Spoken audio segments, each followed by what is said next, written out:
Drage Slovenke in Slovenci, spoštovane državljanke in državljani. Svet okrog nas se hitro vrti, Slovenija pa stoji. Že četrt leta državna administracija deluje z omejenimi pooblastili.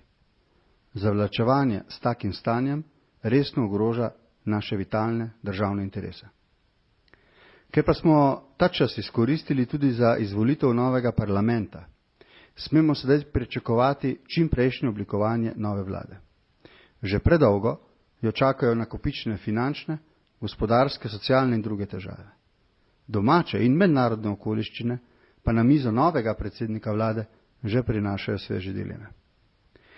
Na osnovi svojega znanja, izkušenj in intuicije imam občutek, da bo naš skupen evropski dom v naslednjih letih zavil v oster zgodovinski ovinek.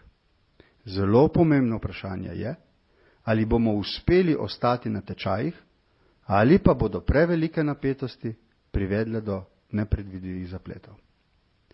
Slovenija glede tega še vedno v položaju, ko je gospodar svoje usode. Vendar ne naši, ne evropski pretekli uspehi niso samoumevni in za vse, kar bo bolj pravično, bolj človeka vredno, bolj varno in demokratično, se bo potrebno složno potruditi. Slovenija ima ta potencial. Poleg lepe dežele so marljivi, pošteni in iznajdljivi ljudje vse, kar imamo.